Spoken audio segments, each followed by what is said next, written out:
All right, y'all, welcome back to the channel. As always, before we get started, guys, this is not financial advice. I am not a financial advisor, guys. We got some big Bitcoin and Tesla news, and also you're going to want to stay to the end of this episode because I made a crypto purchase, so I'll break down what I bought and why I bought it at the end of the episode. But let's get straight into it, guys. Headline news: Tesla just had their earnings report, and this is what it showed us. Tesla didn't buy or sell any Bitcoin for the fourth straight quarter in quarter two. The value of its Bitcoin holding remained at 184 million. So, guys, Tesla had their earnings report come out. Now, they didn't buy any Bitcoin, but a while back, they sold 75% of their Bitcoin, and they cited the reason why they sold it was due to the environmental concerns. But they held on to 25% of that Bitcoin, and their earnings reports show that they still have it. So why does Tesla still have this Bitcoin? Are they going to sell it? Are they going to start accepting Bitcoin for Tesla cars again? Well, check out what this next article says. Tesla leaves the door open for resumption of cars for crypto. So this is what it says in the article. We may in the future restart the practice of transitioning in digital assets for our products and services, the company wrote in its 10Q filings published Monday. We believe in the long-term potential of digital assets, both as an investment and also as a liquid alternative to cash. So this is what Elon said in the article, guys. I want to do a little more due diligence to confirm that the percentage of renewable energy usage is most likely at or above 50% and that there is a trend toward increasing that number, he said. If so, Tesla will most likely resume accepting Bitcoin. He also said this in the article. Don't bet the farm on crypto. True value is building products and providing services to your fellow human beings, not money in any form. Elon also said on Twitter that he personally owns Bitcoin, Ethereum, and Dogecoin, but that's it.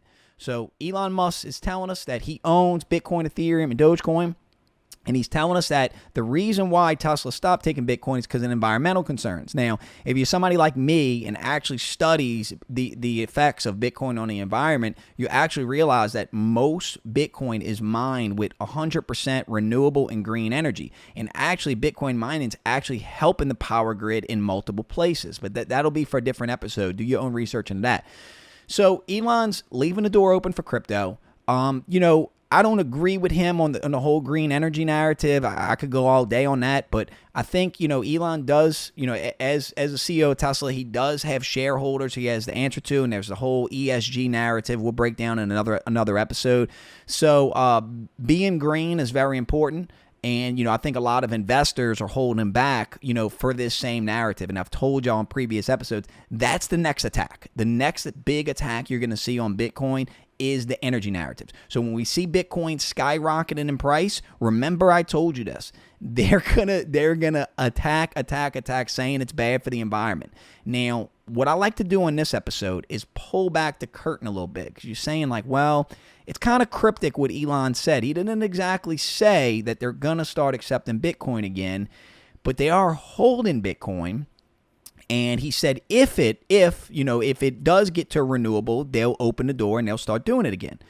Well, check this out, guys. This is what we do on this channel. We look behind the scenes. So this was posted on Twitter. So, guys, this is on Tesla's website, and this is the actual code. If you look at the code on the website, if we look at the programming language in it, it talks about it still has the ability to accept Bitcoin. It's just turned off. Meaning that they didn't delete the code off the website. At any point, they can turn this code back on and start accepting Bitcoin. Bitcoin as a payment method for the Teslas. Now, I know what you're thinking. Like, why would anybody buy a Tesla with Bitcoin? I think it's more of a marketing move than anything, being the first company to accept, I don't view Bitcoin as an asset like that. Like, I'm not going to use my Bitcoin to go buy a Tesla. I don't even like Tesla.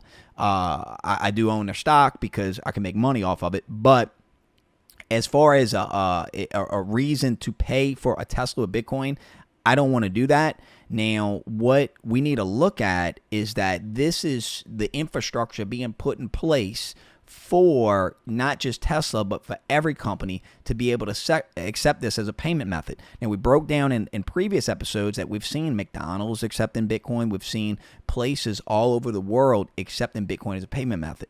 Guys, it's just software. It's super easy to do for companies to do. And as we see the devaluation of the dollar, companies are going to look at alternative assets. It just makes sense, guys. So, of course, McDonald's, if you're going to give your Bitcoin up for a Big Mac at McDonald's, of course McDonald's is going to take your Bitcoin. What if I'm right about Bitcoin and it appreciates and goes to the, Kathy Wood saying $1 million per coin, and you're McDonald's or you're Tesla, of course you're going to take an asset that's going to appreciate in value versus taking the US dollar that we know is devaluing rapidly. Think about that, guys. Think about it from a business standpoint. So not only is Tesla doing this, guys, I think every big company is going to do this. I think every company is going to have some type of crypto integration plan. So that's what we're covering now. Let's get to the next story, guys. So this is from CoinDesk. Federal Reserve's FedNow launches trigger fresh speculation over a digital dollar. While FedNow is not currently tied to any initiative for a digital dollar or the crypto space in general, experts warn that the system might end up as a precursor to the infrastructure for a central bank digital currency. Wow. So a CBDC, didn't we tell you that on this channel? Didn't we tell you that that's coming? Wow. So the FedNow system's about to launch. This is the beginning, guys. This is the transition into digital assets. And if you're wondering, like, oh, well, Kevin, when the Fed launches their stuff, we're not going to be able to trade digital assets. They're going to outlaw everything. No. Understand that whatever CBDC or whatever FedNow, whatever digital dollar, whatever name you want to call it, whatever central bank's doing it, that infrastructure is going to have to be built on top of a smart contract platform. Now, whether it's Ethereum, XRP, Cardano, Solana, Avalanche, any of these layer 1 protocols, that I don't know. That's complete speculation. So if anybody's telling you they know for sure which is going to be the chosen one, they're lying. Now, a lot of the evidence is going to point us to XRP, is going to point us to Ethereum, but we don't know, guys. We don't know. And the federal government would not have the ability, the technical know-how, the money, the infrastructure to build their own layer 1.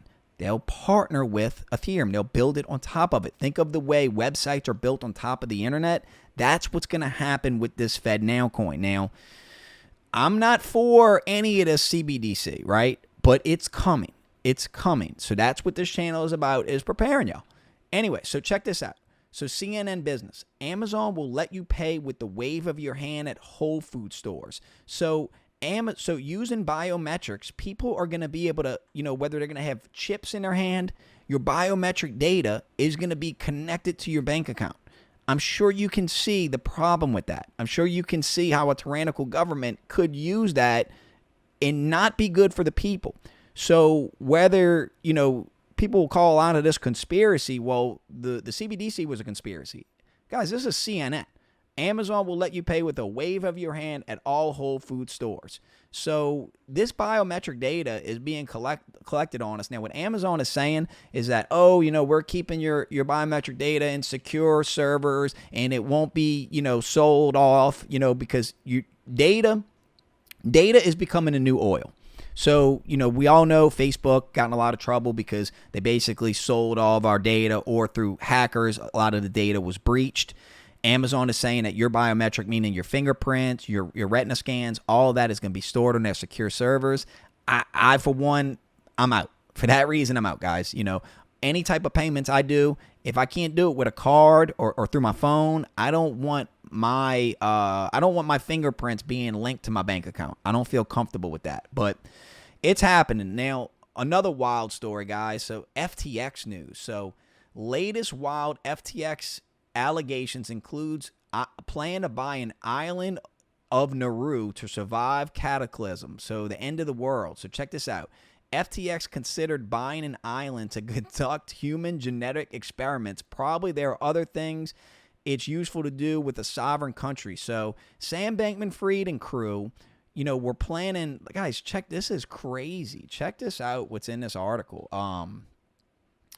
One memo suggests that Sam Bankman-Fried and his brother Gabriel even discussed buying a tiny island nation called Nauru in Micronesia to build a bunker there. Its goal to be used in case the world's population was ever cut by 50 to 99%. When it helps to repopulate the earth, it would also serve as a lab to develop sensible regulation around human genetic enhancement.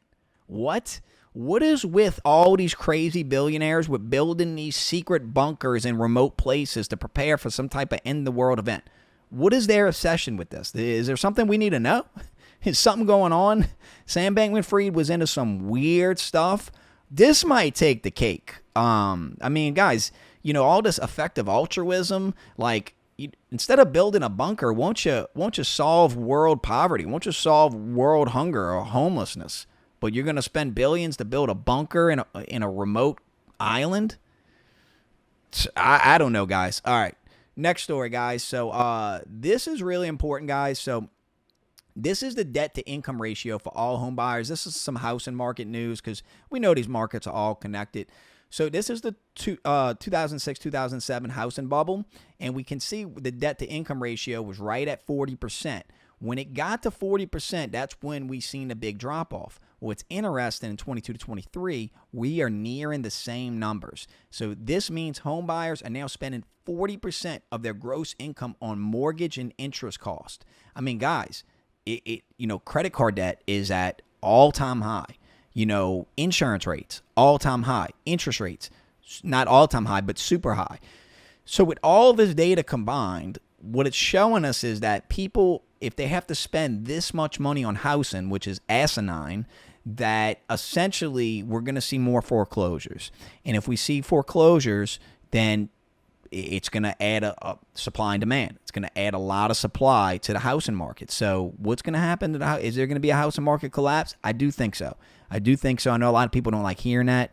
What I can only tell you what I plan to do, guys. I look for alpha. I look for return. I don't want to see the housing market crash. I don't want to do that. But I'm not making the policy. Your elected officials are making the policy. And at this point, I don't know if they're doing it on purpose to collapse everything or if they're just disconnected from reality. I do not know. But we are going that way to another, and guys, housing goes through, ups and downs. Historically, housing does always go up. But again, my plan is I buy when there's blood in the streets. So I don't want a housing market collapse, but we need to prepare for everything, guys, because, on this channel, and guys, if you made this far in the video, thank you so much. Drop me a 100 emoji in the comments. If you want to be prepared, I'm always buying. I look for alpha, whether it's stocks, crypto, make sure you're subscribed. But, housing is definitely something. And I think, for a lot of us, what the plan's going to be is to make a lot of money in crypto and then move those funds into traditional real estate. I think that is a really, that's my plan. That's my plan. As always, guys, not financial advice, but, stuff doesn't always happen perfect. I mean, we might see a crypto bull run the same time we see a housing market bull run. We don't know. I don't think it's going to happen like that. But again, I'm going to be prepared because if the housing market comes down, I'm looking for alpha. So if I can get deals on houses, if I can get, I'm going to do it. If I can get deals on crypto, I'm going to do it. But all right, last story, guys. I did make a small crypto purchase, not really too big. Check it out. So let's go to CoinMarketCap. Bitcoin sitting at 29,000. Dogecoin sitting the 9th largest cryptocurrency, has a picture of a dog on it. What? This is mad. We're going to look back on this and laugh, guys. But this is what I bought. Avalanche, the 16th largest cryptocurrency in the world, guys. It's down about 8% on a week. Thought it was a pretty good dip, sitting at $13. I actually made money off Avalanche last cycle. It's a layer 1 blockchain. It's, I guess if I could compare it to anything, I compare it to very similar to Ethereum. It seems to be, they say it's greener. So, the green narrative's always going to be important to investors. So, guys, the way I compare this to is when I'm betting on some of these cryptos, I kind of feel dirty buying anything other than Bitcoin right now, just because I don't know which way the market's really going to go in the short term. But imagine you're at a roulette table and, you ever see people at a roulette table and they're putting chips down on all the different numbers? That's kind of like what I feel like I'm doing right now when I'm buying these cryptos. But if you're wondering why I bought it, check this out. CoinDesk. Amazon Web Services taps Avalanche to help bring blockchain technology to enterprise and governments. Avalanche is the first blockchain to form a partnership with Amazon's cloud computing platform. So, guys, I love to see corporate partnerships, and I love to see, when I'm investing in blockchains, guys, we know we're going into fourth industrial revolution. we know Bitcoin is the chosen one. We know that Ethereum's got this weird regulatory clarity, but after that, there's a lot of unknowns. Meaning that imagine in the 90s, in the dot-com bubble, trying to find that Amazon, trying to find the Microsoft, the Google, the Amazon, trying to find these investments in the early days. So that's kind of what we're doing right now. We're trying to figure out what is going to be the layer one, that's, for one, that the CBDCs are going to be built on, but what is the layer one that's going to be mass adopted, not just by the people, but by governments and large corporations, because they're all working their strategies now. So picking winners and losers can be hard, but that's why I believe in a diversified strategy by having, different bets on projects. And as always, guys, I take profits. So if this coin skyrockets, I'm gonna take profits and de-risk whenever I can, because we know how risky digital assets can be. Now, Amazon, they're not just partnered with Avalanche. They do have some partnerships with Ethereum. Most investors do think Ethereum is going to be the chosen one, but Avalanche, something to look at, guys, because this is my prediction. If you made it this far in the video, thank you so much, but this is my prediction. I think that in the not-so-distant future, Amazon is going to announce an entire NFT strategy, and it's going to look something like this. So let's say you go on Amazon, you buy a jacket, right? So you buy a jacket off Amazon. That jacket and that receipt, they're going to give you an NFT. And with that NFT, you're going to be able to go into whether it's a Fortnite type game or some type of metaverse. And that jacket, you're going to be able to have the NFT, so the digital version of that piece of clothing that you're going to be able to wear in whatever metaverse. So, guys, look how much money kids spend on Fortnite, on skins on Fortnite, a very primitive version of NFTs. So, and again, from Amazon's perspective, it's another revenue stream. Digital assets. Amazon has a robust marketplace to be able to distribute this. They have the infrastructure. They have the engineers.